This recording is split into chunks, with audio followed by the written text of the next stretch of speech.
사랑과 은혜가 풍성하신 하나님 아버지, 화요일 새벽을 깨우며 가장 먼저 주님의 은혜를 구하면서 주님 전에 나오게 하심을 감사드립니다. 우리는 스스로의 힘과 지혜로 살아갈 수 없는 연약한 존재임을 고백합니다. 오늘 하루도 하늘의 평안과 새 힘으로 우리의 심령을 가득 채워 주시옵소서. 우리가 내 뜻대로 살아가는 것이 아니라 하나님의 선하신 뜻을 따라서 살게 하시고 오직 주님의 마음으로서 가정과 일터에서 마주치는 모든 상황 속에서 축복의 통로가 되게 하여 주옵소서. 이 새벽 남모르는 눈물과 간절한 기도의 제목을 안고 나온 성도님들의 간구를 귀 기울여 주시고 가장 선한 길로 인도하여 주옵소서. 우리를 끝까지 사랑하시는 예수 그리스도의 이름으로 기도드립니다. 아멘. 우리 찬송가 336장 찬양하시겠습니다.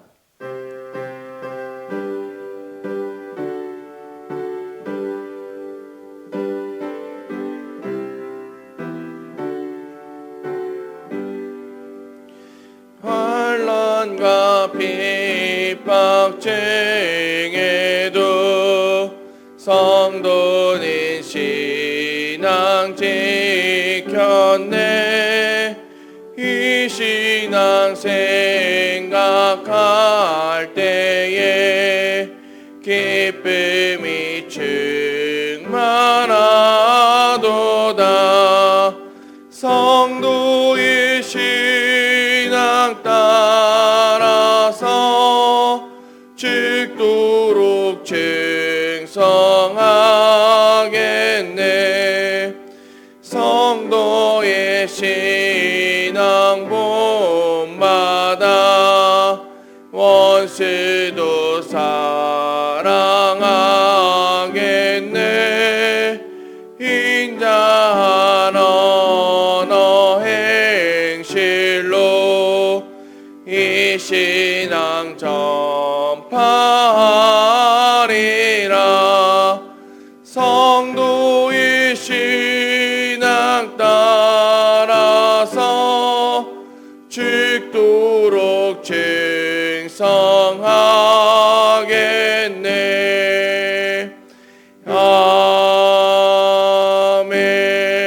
아멘. 이미경 장로님 기도 인도해 주시겠습니다. 자비로우신 하나님 감사를 드립니다. 힘들고 어려운 시기를 지나고 있지만 주님 품 안에서 믿음의 쉼을 얻는 빛의 자녀들이 되길 소망합니다. 감사하라, 사랑하라, 기도하라 하신 말씀 잊지 않게 하시고 주님 날개 아래 거하며 주님 손 붙잡고 살아가게 하옵소서. 아멘. 교회 속에 역사하시는 주님, 항전제 특별을 앞두고 있습니다. 주님께서 선한 길로 이끄시어 주님 편에 서 있는 자를 세워주시며 이 일로 우왕좌왕하지 않으며 마음 아파하는 성도들 없도록 마음들을 잘 지켜내게 하옵소서. 위임 목사님 베트남 사역 잘 감당할 수 있도록 영육의 강건함으로 붙들어 주셔서 오시는 날까지 안전하게 지켜주시기를 원합니다. 아멘. 병상의 환우들 꼭 기억하시어 주님 손 꼭 붙잡고 함께 걸어가길 원하며 잊지 못할 귀한 체험을 하게 하셔서 평생 살면서 주님 떠나는 일 없게 그들의 삶을 붙들어 주시길 소망합니다. 아멘. 말씀 전하시는 목사님 권능의 손으로 붙드시며 하늘의 지혜를 내려주셔서 주께 인정받는 참목자가 되길 원하며 이곳에 모인 모두에게 주님의 성령을 부어주시리라 믿으며 우리의 전부가 되시는 예수님 이름으로 기도합니다. 아멘. 오늘 하나님께서 우리에게 주시는 말씀은 창세기 44장 1절에서 17절까지 말씀입니다. 우리 한 절씩 교독하고 마지막 절은 함께 읽겠습니다. 요셉이 그의 집 청지기에게 명하여 이르되 양식을 각자의 자루에 운반할 수 있을 만큼 채우고 각자의 돈을 그 자루에 넣고 또 내 은잔 곧 은잔을 그 청년의 자루 아기에 넣고 그 양식값 돈도 함께 넣으라 하매 그가 요셉의 명령대로 하고 아침이 밝을 때에 사람들과 그들의 나귀들을 보내니라. 그들이 성읍에서 나가 멀리 가기 전에 요셉이 청지기에게 이르되 일어나 그 사람들의 뒤를 따라가서 그들에게 이르기를 너희가 어찌하여 선을 악으로 갚느냐. 이것은 내 주인이 가지고 마시며 늘 점치는 데에 쓰는 것이 아니냐. 너희가 이같이 하니 악하도다 하라. 청지기가 그들에게 따라가서 그대로 말하니 그들이 그에게 대답하되 내 주여 어찌 이렇게 말씀하시나이까. 당신의 종들이 이런 일은 결단코 아니하나이다. 우리 자루에 있던 돈도 우리가 가나안 땅에서부터 당신에게로 가져왔거늘 우리가 어찌 당신의 주인의 집에서 은금을 도둑질하리이까. 당신의 종들 중 누구에게서 발견되든지 그는 죽을 것이요 우리는 내 주의 종들이 되리이다. 그가 이르되 그러면 너희의 말과 같이 하라. 그것이 누구에게서든지 발견되면 그는 내게 종이 될 것이요 너희는 죄가 없으리라. 그들이 각각 급히 자루를 땅에 내려놓고 자루를 각기 푸니 그가 나이 많은 자에게서부터 시작하여 나이 적은 자에게까지 조사하매 그 잔이 베냐민의 자루에서 발견된지라. 그들이 옷을 찢고 각기 짐을 나귀에 싣고 성으로 돌아가니라. 유다와 그의 형제들이 요셉의 집에 이르니 요셉이 아직 그곳에 있는지라. 그의 앞에서 땅에 엎드리니 요셉이 그들에게 이르되 너희가 어찌하여 이런 일을 행하였느냐. 나 같은 사람이 점을 잘 치는 줄을 너희는 알지 못하였느냐. 유다가 말하되 우리가 내 주께 무슨 말을 하오리이까. 무슨 설명을 하오리이까. 우리가 어떻게 우리의 정직함을 나타내리이까. 하나님이 종들의 죄악을 찾아내셨으니 우리와 이 잔이 발견된 자가 다 내 주의 노예가 되겠나이다. 요셉이 이르되 내가 결코 그리하지 아니하리라. 잔이 그 손에서 발견된 자만 내 종이 되고 너희는 평안히 너희 아버지께로 돌아 올라갈 것이니라. 아멘. 할렐루야. 오늘도 매일 기도의 시간에 나온 우리 성도님들의 모든 삶 가운데 하나님의 크신 축복과 은혜가 가득 넘치기를 간절히 소망합니다. 오늘은 시험대 선 형제들이라는 제목으로 함께 말씀을 나누겠습니다. 우리가 인생을 살아가다 보면 이제야 이제 한숨 좀 돌리겠다라는 그런 순간이 있습니다. 꼬였던 문제가 풀리고 간절히 바라던 기도의 응답이 눈앞에 보일 때 우리는 비로소 안도하게 됩니다. 오늘 본문의 형제들이 바로 그런 기분이었습니다. 어제 말씀에서 그들은 그토록 두려워하던 애굽 총리에게 극진한 대접을 받았고 인질로 잡혀 있었던 시므온도 다시 만났습니다. 무엇보다도 아버지 야곱이 그토록 걱정하던 막내 베냐민과 함께 지금 무사히 고향으로 다시 돌아가는 길이었습니다. 겉보기에 모든 것이 이렇게 다 평안한 듯 해결된 듯 보였습니다. 그런데 그 안도감이 한 시간도 채 가지 못했습니다. 뒤에서 먼지 구름을 일으키면서 애굽의 추격대가 그들을 쫓아온 것입니다.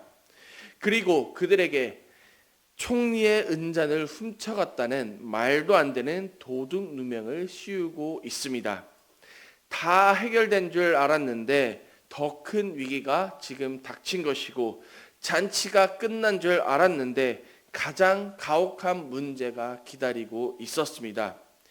영문도 모른 채 도둑으로 몰린 형제들은 펄쩍 뛰면서 결백을 주장했습니다. 그리고 9절에서 이렇게 장담합니다. 당신의 종들 중 누구에서든지 발견되든지 그는 죽을 것이고 우리는 내 주의 종들이 되리이다 라고 이야기합니다. 실제로 형제들은 지금 어떻습니까? 억울할 수밖에 없습니다. 그들은 정말로 은잔을 훔치지 않았습니다. 하지만 여기서 그들의 영적인 무감각과 치명적인 착각이 드러납니다.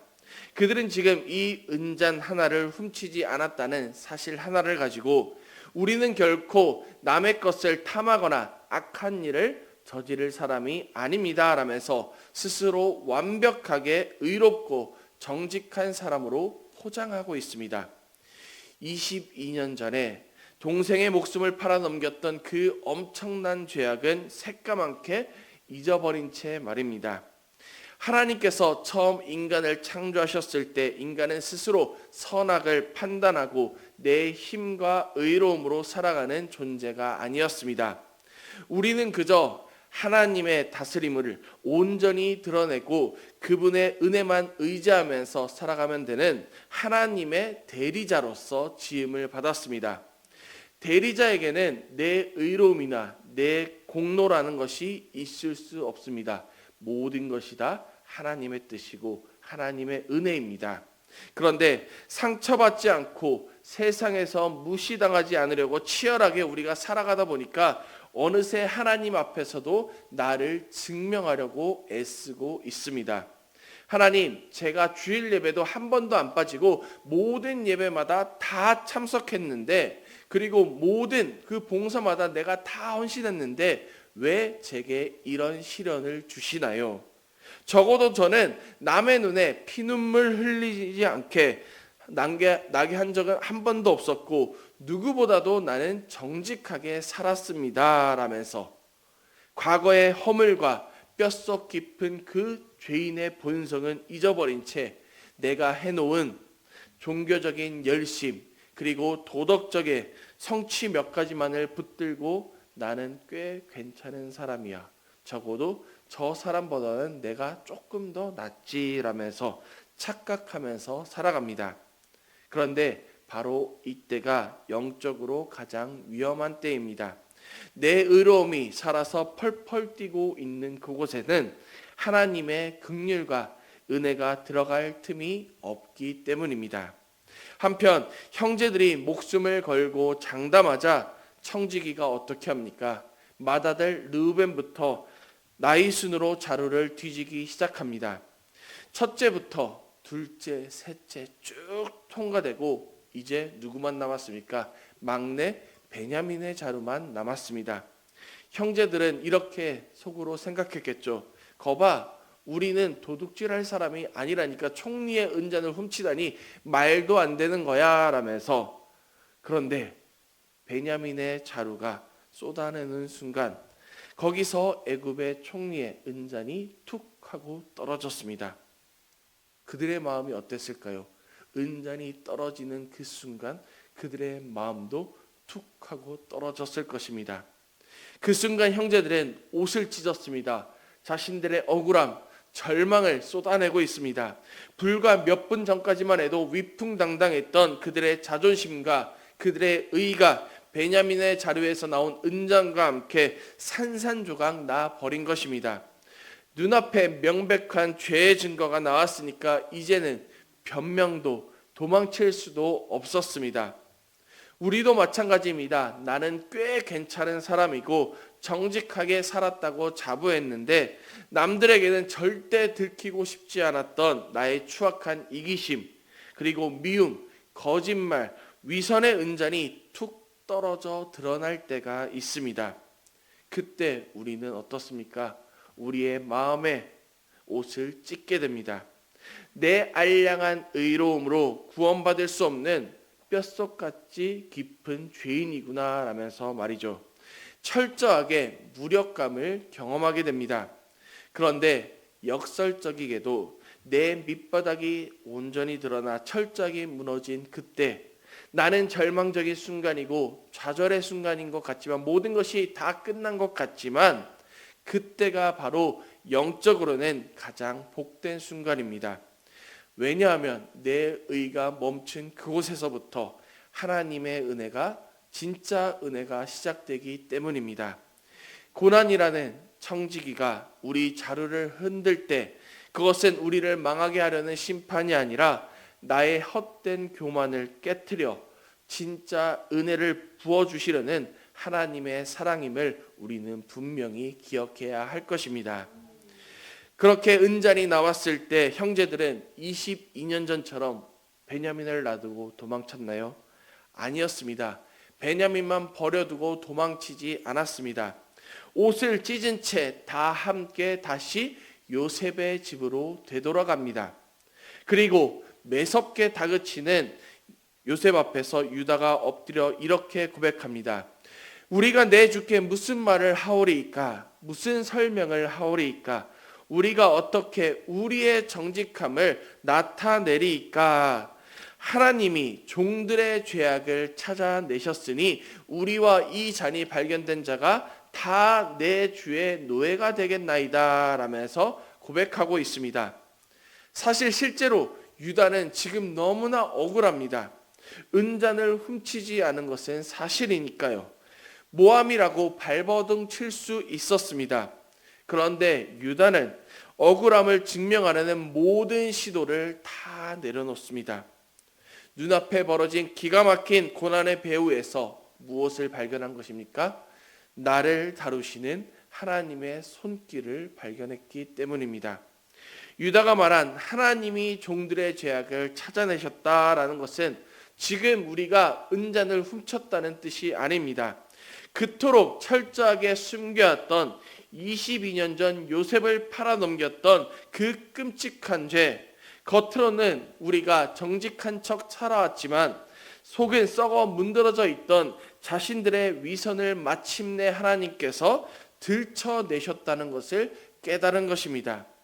그래서 유다는 환경을 탓하거나 핑계대지 않고 변명하지 않고 우리는 다 죽어 마땅한 죄인입니다. 우리가 다 모두 당신의 종이 되겠습니다 라면서 두 손 들고 항복한 것입니다.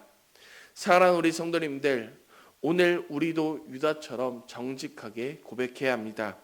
우리가 두 손 들고 주님, 제 안에는 의로움이 없습니다. 오직 우리에게는 주님의 긍휼만 필요합니다 라고 전적으로 항복하는 그 순간 우리를 향한 하나님의 진짜 은혜가 이제 시작될 것입니다. 내 의가 산산조각난 그 자리가 바로 예수 그리스도의 십자가의 보혈이 내 삶을 덮으시는 거룩한 은혜의 출발점이 될 것입니다. 우리가 오늘 하루를 시작하면서 먼저 십자가 앞에 이 시간 엎드리며 내 안에 썩은 은잔, 나의 썩은 교만이 없는지 돌아보고 나의 나 된 것은 다 주님의 은혜입니다 라고 고백하면서 오늘 하루도 나를 살리시는 그 십자가의 은혜만을 꼭 붙들고 나아가는 우리 모든 성도님들이 되시기를 주님의 이름으로 간절히 축복합니다. 함께 기도하겠습니다. 오늘도 우리를 사랑하시는 하나님, 오늘 말씀을 통하여서 우리가 본래 내 힘과 내 힘으로 살아가는 존재가 아니라 오직 주님의 은혜를 가지고 세상에 흘려보내는 거룩한 하나님의 대리자로서 지음받았음을 다시금 깨닫게 하심을 감사드립니다. 하나님, 그러나 우리가 조금만 평안해지면 내 공로와 내 의를 내세우고 십자가의 은혜 없이도 살아갈 수 있는 것처럼 착각했던 우리의 영적인 무감각을 용서해 주시옵소서. 오늘 우리의 일상 속에서 내 안에 숨겨둔 부끄러운 은잔이 드러나고 억울한 상황이 마주할 때 나를 변호하려는 발버둥을 멈추게 하시고 하나님이 내 영혼의 죄악을 찾아내셨다는 그 유다의 고백이 나의 고백이 되게 하여 주옵소서. 핑계 없이 나를 덮어 살리시는 예수 그리스도의 보혈, 주님의 십자가의 은혜만을 꼭 붙잡고 승리하는 삶이 되게 하여 주시옵소서. 그래서 주님의 거룩한 아버지 대리자로서 살아갈 수 있도록 인도하여 주시고 주님의 뜻과 의만을 가지고 나아가는 우리의 모든 삶이 되게 하여 주시옵소서. 하나님 아버지, 베트남 사역을 위해서 아버지 선교 사역을 위해서 출타 중인 우리 목사님을 아버지 붙잡아 주시옵소서. 영육간에 강하게 강건하게 주님 인도하여 주옵시고 피곤치 않을 수 있도록 주님 인도하시고 주님께서 주시는 지혜와 능력으로서 그 사역을 잘 감당하고 돌아오실 수 있도록 주님께서 붙들어 주시옵소서. 질병 중에 있는 우리 성도님들이 있습니다. 하나님, 그 연약함을 붙잡아 주시옵시고 상처난 영혼, 아버지 질병의 고통 가운데서 주님께서 치유하여 주시옵시고 회복하여서 감사함으로써 주님 앞에 다시 나와서 영광 돌릴 수 있도록 주님 인도하여 주시옵소서. 그것을 위해서 함께 중보하고 기도하는 우리 모두가 되게 하여 주시옵소서. 하나님, 항정지 선출을 앞두고 있습니다. 그 모든 가정 가운데 주님께 주님께서 아버지 붙잡아 주시옵시고 아버지 은혜의 시간이 되게 하시고 사탄막이 틈타지 않고 성령과 믿음이 충만한 사람, 주의 교회를 잘 섬기면서 충성되게 섬길 수 있는 그 귀한 일꾼이 선출될 수 있도록 주님께서 붙들어 주시옵소서. 하나님, 교회 여러 가지 사역이 아버지 진행되고 있습니다. 또한 여름 사역도 준비하고 있습니다. 선교 아우리치 가운데서 주님께서 함께하여 주옵시고 교회 학교의 모든 여름 사역 가운데서 준비되는 모든 시간마다 주님 기도로서 준비하게 하여 주옵시고 하나님의 지혜와 능력을 구하면서 주의 영광을 드러내는 귀한 사역들이 될 수 있도록 주님 우리 교회를 사용하여 주시옵소서. 그렇게 아버지 우리 교회가 아버지 영원구원의 그 사명을 잘 감당하게 하시고 복음의 진리를 붙들고 주님의 나라를 위해서 힘써서 나아가는 귀하게 쓰임받는 빛과 소금교회 모든 성도들 공동체가 될 수 있도록 주님 인도하여 주시옵소서. 오늘 하루 주님 앞에 모든 것을 맡기면서 나아갑니다. 주님의 인도하심을 따라서 살아갈 때 주님께서 붙잡아 주시옵시고 주님의 기쁨이 되는 우리 모두의 삶이 될 수 있도록 인도하여 주시옵소서. 감사드리며 우리 주 예수 그리스도의 이름으로 간절히 기도드리옵나이다. 아멘. 예배를 마치겠습니다. 평안 가운데 기도하시다가 돌아가시길 바랍니다.